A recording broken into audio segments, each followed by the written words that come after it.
a new recipe for your family to try.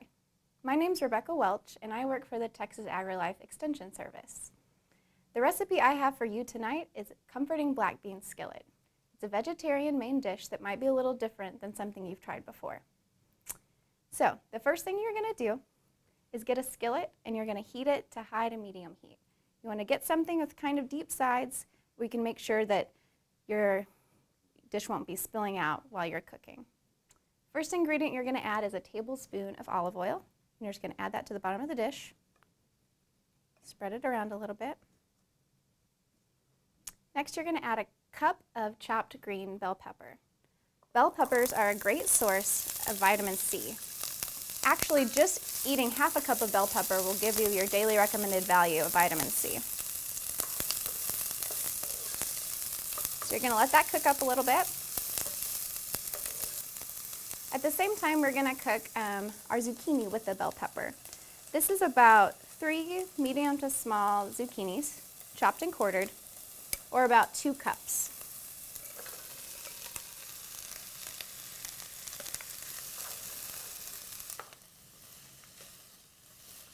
Okay, so we've got that cooked pretty good. Got the zucchini and the onions, they're starting to get a little soft. Now we're going to add some more ingredients. First we're going to add our spices. So this is 2 teaspoons of cumin and 1 teaspoon of chili powder. Using spices like this adds a lot of flavor without adding sodium, like from salt. So we want to keep our dishes low in sodium because all the processed food we already eat in our diets give us enough of that. But the cumin's really going to give it a nice meaty flavor, if you will, without having the meat in the dish. So we've got that mixed in. Next you're going to add a can of roasted tomatoes. So these are not just diced tomatoes, they're actually fire roasted. You can get these in the store. Most brands have them now, and there's a store brand most places that I've seen. And what it is just a diced tomato, but before they cut it, they've roasted the tomato, kind of got a little char on it. So it adds a really nice flavor to the dishes you cook. I've seen them too where they have the Mexican spices added into the roasted tomatoes and even the Italian spices. So get creative, put them in other dishes. I really enjoy the way they taste.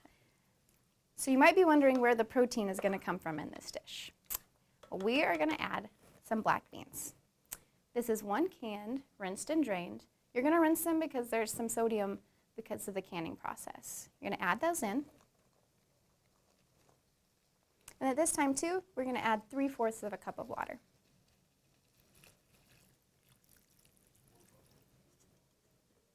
Okay, and what we're going to do is bring this whole mixture to a boil. So you want to see the bubbles coming up to the top. It's going to be a little harder to see than it might be just in a pot of water, but you'll be able to tell when you got it going up high enough. Okay, so the black beans not only add a lot of protein to this dish, they also add fiber.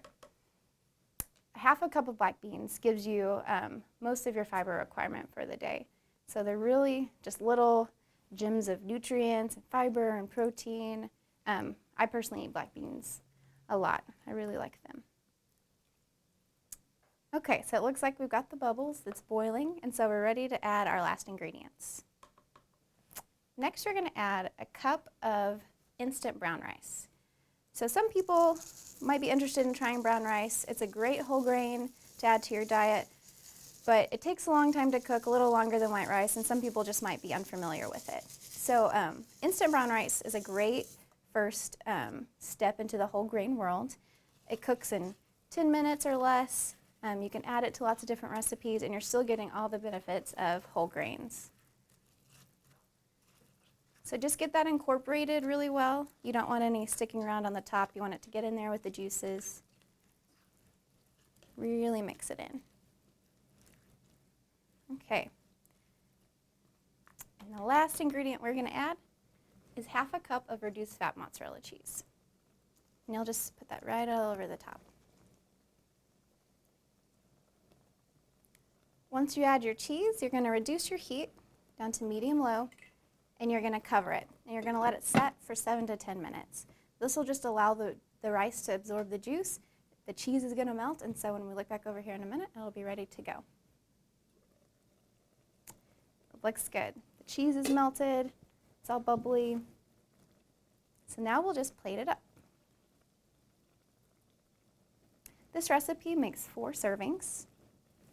Each serving is approximately 310 calories and it's going to cost about $2 per serving.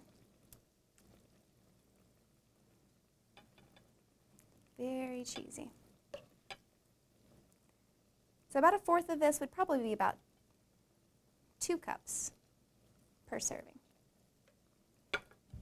So there you have it, a complete vegetarian main dish for your family to try for dinner tonight. I hope next time you're looking for recipes, you'll check us out at Texas AgriLife Extension Service. Also, don't forget to check out our Facebook page where we have other recipes and tips for your family's dinner tonight. Have a great day.